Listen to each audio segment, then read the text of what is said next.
This story is titled, My Ex Left Me and Our Kids with a Note Saying, I'll Be Back in a Few Years. Returns 6 years later to find I have divorced her. Hey everyone! Before we jump into today's video, I need your help. We've noticed the channel is losing some traction, and subscribing is one of the best ways you can support us. It's quick, free, and it helps us keep bringing you awesome content.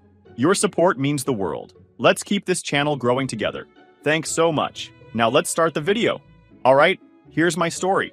I've been sitting on this for a while, but maybe putting it out there will help me make sense of it. My name's Jake, male, and my ex-wife, Lisa, female, and I have known each other for 11 years. We met in high school. She was my first everything. We got married after graduation, thinking we'd figure out life together. Turns out, Lisa had a very different idea of what figuring it out meant.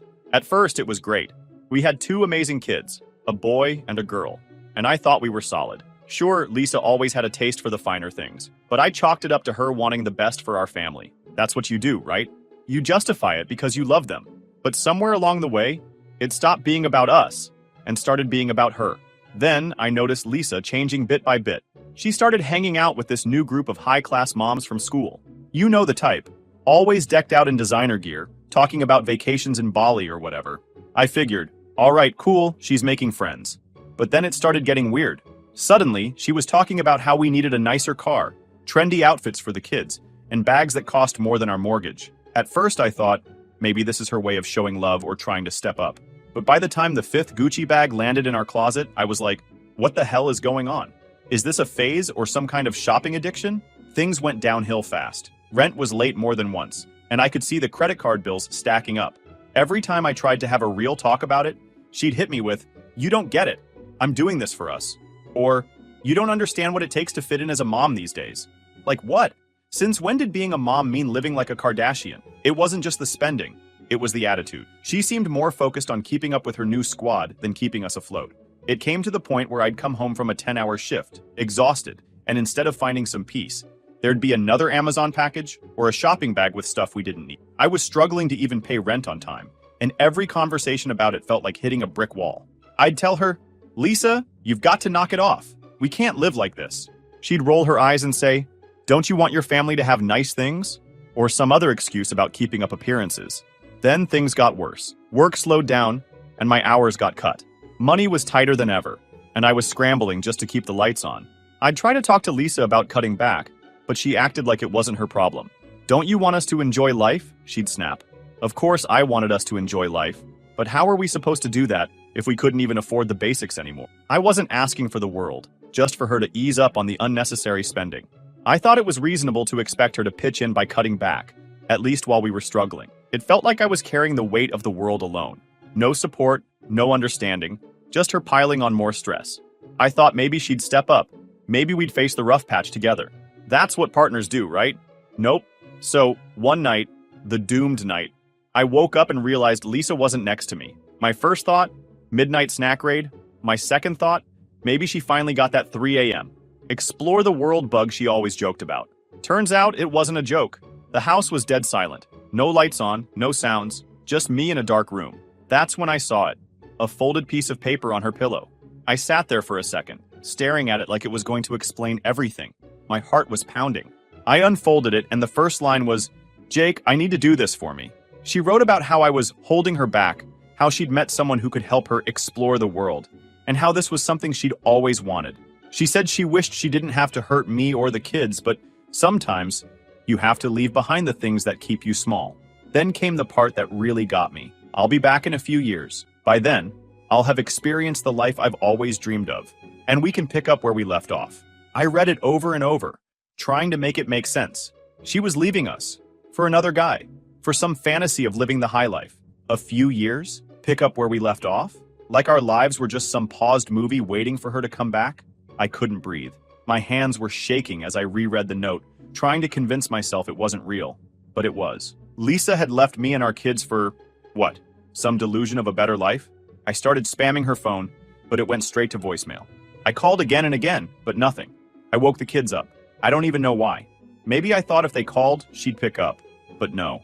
They tried too, and it all went straight to voicemail.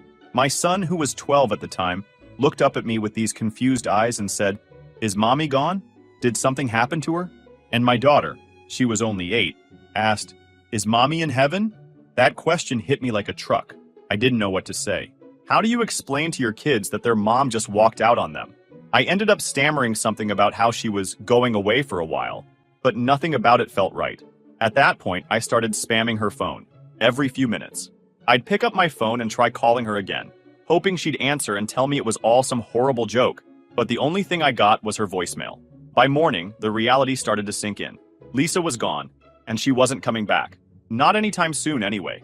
I had 2 kids who needed me, and I had no idea how I was going to explain to them why their mom decided we weren't enough for her. That note became a turning point for me. At that moment, I stopped being a husband and started being something else. A man who had to figure out how to keep his family together, even when the person who was supposed to be my partner decided we weren't worth sticking around for. It's crazy how one piece of paper can change your whole life. Ever since that night, everything felt like a blur. I'd wake up, look at the empty spot on the bed, and wonder if it was all some weird nightmare. The first few months were a grind. I was trying to juggle work, bills, and raising 2 kids on my own. Before, I had someone to help, even if Lisa wasn't exactly the most hands-on mom. Now, it was all me. Packing lunches, helping with homework, cleaning up spills. It felt like I was drowning in responsibilities. I'd fall into bed every night completely wiped, only to wake up and do it all over again. Money was tight too. Lisa's spending had drained most of our savings, and with just my income, it felt like I was constantly one step away from falling behind. Every little expense felt like a crisis. I constantly sat there wondering how the hell I was going to make it all work. It reached a point where I almost gave up, but I knew my kids were there waiting for me to be there for them. So I decided to get my shit together. So I stopped feeling sorry for myself and started making moves. I cut out anything unnecessary. If it wasn't keeping the lights on or food on the table, it was gone. I also started hustling. I picked up every overtime shift I could get and even started freelancing on the side. Nights when I'd normally crash, I was up late working. It wasn't easy. There were times I thought I was going to drop from exhaustion, but little by little, I started to see the results. I sold off anything we didn't need or use. That fancy coffee maker Lisa had to have? Gone. The treadmill collecting dust in the corner? Sold it. It felt good, honestly, like I was taking control again. At home, I made sure the kids were taken care of. I cooked every meal, found secondhand clothes for them, and planned little outings, trips to the park, movie nights. Ben and Ellie, they were tougher than I ever gave them credit for. Sure, they missed their mom and bedtime was rough for a while, but they started to adjust. One night, about 6 months after Lisa left, Ben came into my room holding a picture of her. He handed it to me and asked, "Do you think she'll ever come back?" Man, that question hit hard. I sat there staring at the picture. Back then, life felt so simple, like we were just your average happy family. I wanted to tell him she'd come back, that everything would go back to normal, but I couldn't lie to him. "I don't know, buddy," I said, "but no matter what, I'm here. We're gonna be okay." Over time, things started to shift. It wasn't that life got easier, far from it, but it became manageable. I wasn't drowning anymore. No more surprise shopping sprees, no more arguments about money. For the first time in years, I felt like I could breathe. And it wasn't just the money. I started to feel like myself again. I took pride in how far we'd come, how much I'd been able to rebuild after everything fell apart. I wasn't just getting by, I was standing up, stronger than before.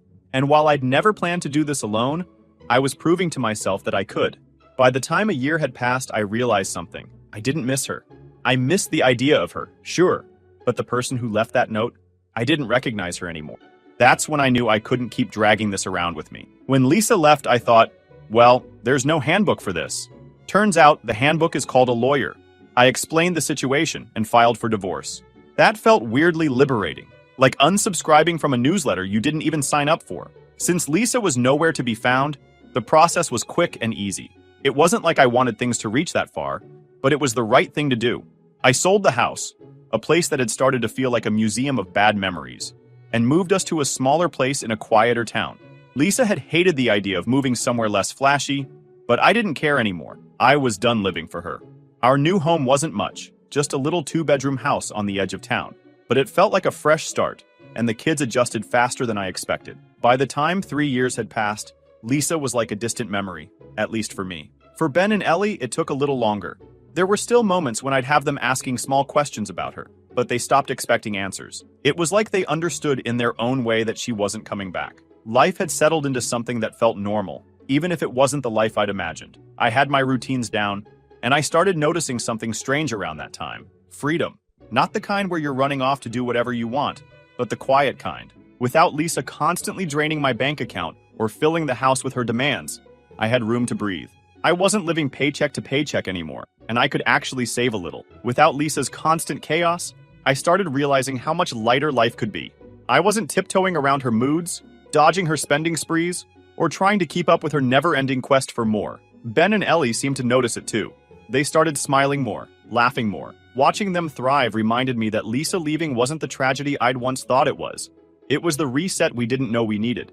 In fact, I also changed. I wasn't the same guy I'd been when Lisa left. I was sharper, more confident, and focused. A year after the divorce, I started thinking about the future in a way I hadn't before. Not the what if Lisa comes back kind of future, but one where I wasn't looking over my shoulder for the next disaster. I wanted to give my kids a sense of stability, maybe even a family again. When it came to the dating scene apps, swipes, profiles, it was easy to find women reaching out to me, starting conversations, trying to catch my attention. But I wasn't chasing anything. I wasn't looking for someone to complete me or fill a gap.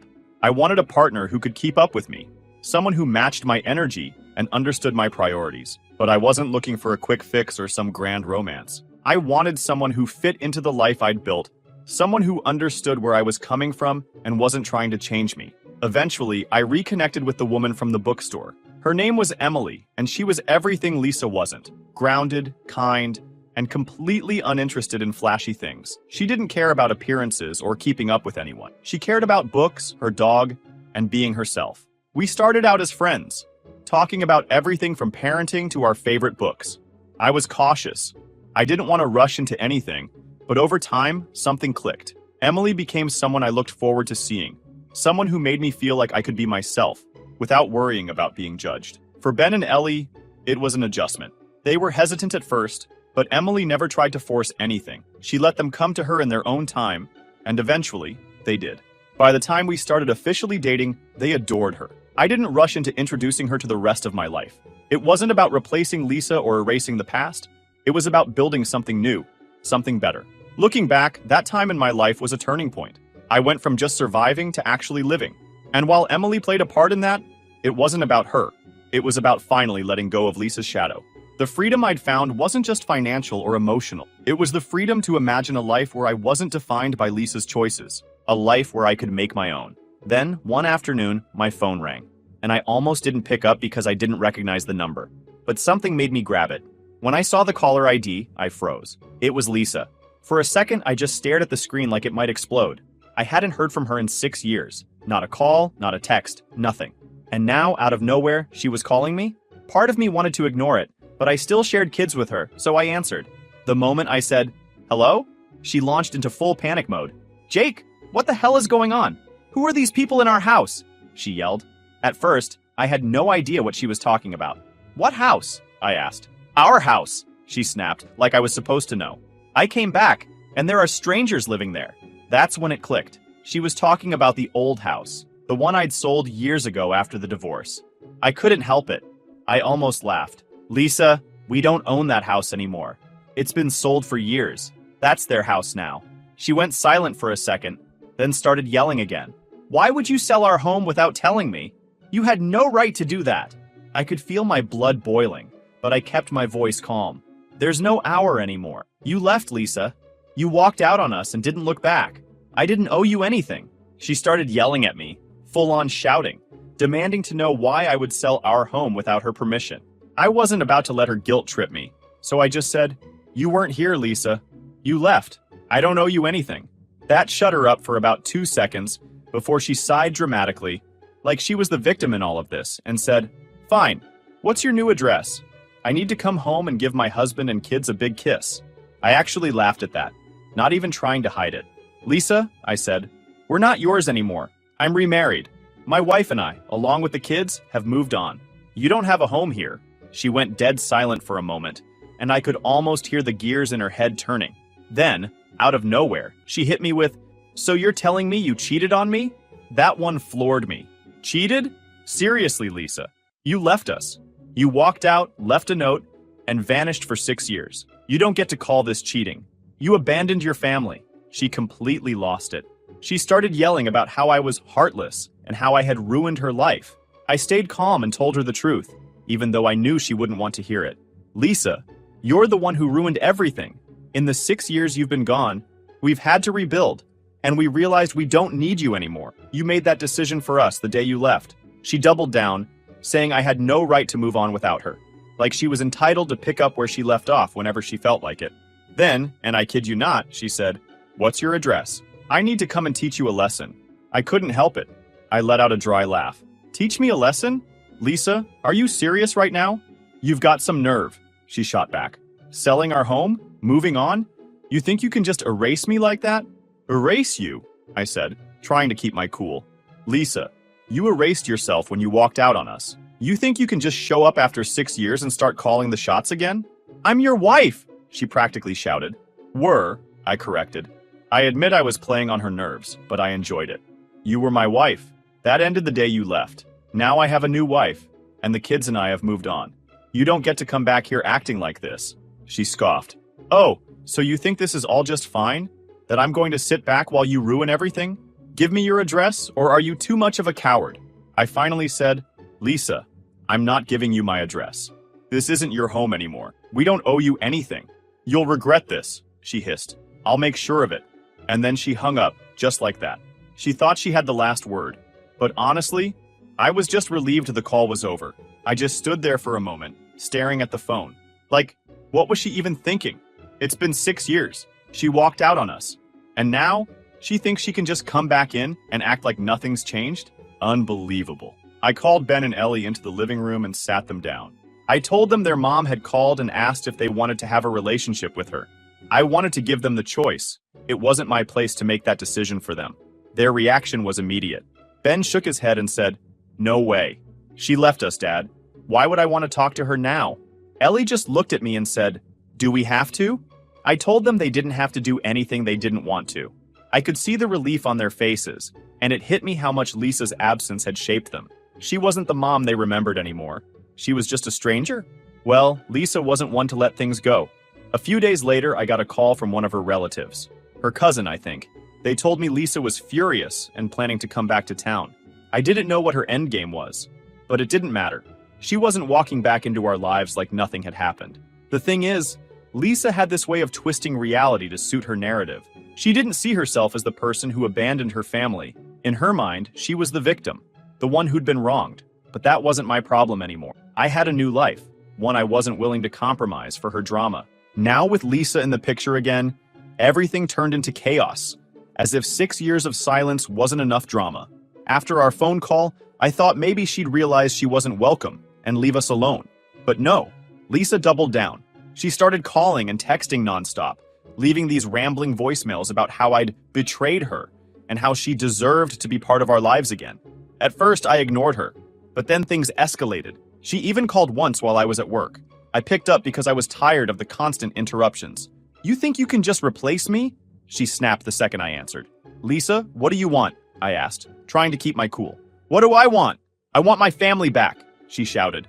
You had no right to move on without me. We were supposed to pick up where we left off. I couldn't believe what I was hearing. Pick up where we left off? I yelled. Lisa, you walked out on us. You left a note, disappeared, and didn't look back for 6 years. You don't get to show up now and act like nothing happened. She scoffed like I was the unreasonable one. I told you I'd be back. You should have waited for me. That's what families do. They stick together. Families also don't abandon each other, I shot back. You didn't care about us when you left, and we don't owe you anything now. That's when she started throwing accusation. She claimed I was trying to erase her, that I'd brainwashed the kids against her, and that I'd cheated by remarrying. She even had the audacity to say, I hope your new wife knows she's living in my shadow. I hung up after that. There was no point arguing with her. But she wasn't done. She started spreading rumors among her extended family, saying I'd stolen her house and kept the kids from her. Thankfully, her relatives weren't buying it. Then came the legal threats. She claimed we were still married and announced that she was planning to have my marriage to Emily annulled. Can you believe that? She acted like she could throw the reverse Uno card in my life because it didn't fit her narrative. Apparently, she thought the divorce didn't count because she hadn't been there to contest it. I couldn't help but laugh when I heard that one. Like she could just skip out for 6 years, then pop back in and declare the whole thing null and void. She was acting like the world had been on pause while she was gone. as if everything would be exactly how she left it, just waiting for her to pick back up whenever she felt like. The sheer audacity of it all was mind-blowing. Lisa was so caught up in her own delusions that she genuinely thought her absence wouldn't change anything. That's not how the legal system or life works. I had the paperwork to prove the divorce was finalized, and she'd been notified through every legal channel possible back then. But apparently, ignoring reality was her specialty. She was throwing around big legal terms and acting like she had some sort of case, which was laughable considering she abandoned us and had no leg to stand on. Emily and I talked it over, and honestly, we weren't even worried, just annoyed. Lisa's threats felt more like a tantrum than anything real, but it didn't make them any less irritating. I sent her a firm message through my lawyer, reminding her that our divorce was legally finalized years ago, and that she had no claim over my life or my family. I thought that would shut her down, but Lisa wasn't one to go quietly. Around this time, Lisa went full-on crazy mode. I guess when she realized I wasn't biting on her calls and messages, she decided to go after Emily instead. Lisa had somehow gotten her number, don't even ask me how, and had sent her this long chain of unhinged texts. Stuff like, "You think you can just take my place? You'll never be their real mom. You're nothing to them." And another one that said, "Jake is mine, and you'll never change that. Don't think for a second this is over." I was seeing red. Like, who does that? Emily didn't sign up for this crap. But Lisa wasn't done. She started spreading rumors about Emily around town, telling anyone who'd listen that Emily was a homewrecker and that she'd stolen me. It was laughable, honestly, but it still pissed me off. I wasn't about to let her keep pulling this crap. The next day, I went straight to my lawyer and filed for a restraining order. Lisa was officially out of chances. Of course, she didn't take it lying down. She kept trying to stir up trouble, but at least the restraining order gave me some leverage to shut her down. By the time Lisa's attempts to force her way back into our lives had run their course, I was done. Completely done. I tried to shut her off in every way possible. At some point, the calls stopped. The messages dried up. Maybe she finally realized there was no getting through to me, or maybe she just moved on to her next scheme. Either way, the silence was a relief. For the first time in years, I didn't have to deal with her constant chaos, and I could focus entirely on my family and the life I'd rebuilt. It was like a weight had been lifted, a reminder that she no longer had any power over me or my choices. After a few months, life was finally calm. I was thriving at work, the kids were doing great, and Emily and I had built a life I was proud of. It was during a work dinner, one of those formal networking events where you shake hands, make small talk, and hope the food is at least edible. I'd been invited as a guest of honor for some project I'd led, and everything was going smoothly until she showed up. Lisa. At first, I thought my eyes were playing tricks on me. She was there, dressed to the nines, hanging off the arm of my boss. My heart dropped. Of all the places she could have appeared, why here? I wasn't sure if she'd seen me yet, so I kept my cool, staying polite and professional. But of course, Lisa wasn't one for subtlety. The moment her eyes locked on mine, she froze, then plastered on this fake smile like she hadn't ghosted me and the kids for 6 years. She walked over, dragging my boss with her, and started laying it on thick. "Jake, wow, I had no idea you'd be here." Her voice dripped with fake enthusiasm. I didn't say a word, just nodded politely and turned back to my conversation. She didn't like that. "Aren't you going to introduce me?"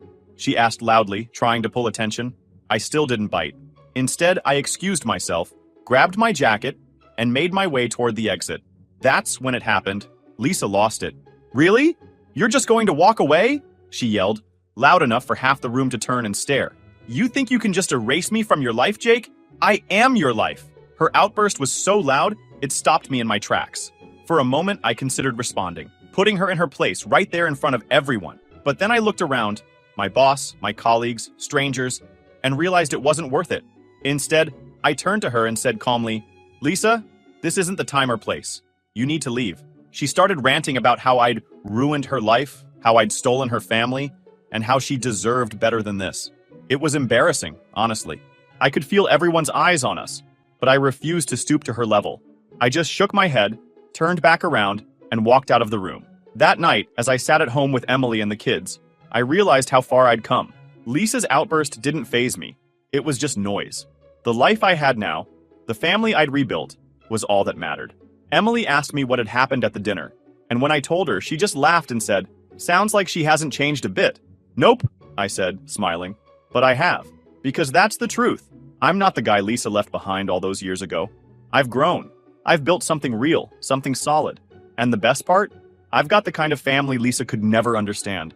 A genuine one. Lisa's return might have been chaotic, but it reminded me of something important. I'm done with the past. My focus is on the people who truly matter, the ones who've stood by me through everything. And let me tell you, life's never been better. Thanks for sticking with me, guys. This journey's been a wild one, but I'm proud of where we've landed. Here's to new beginnings.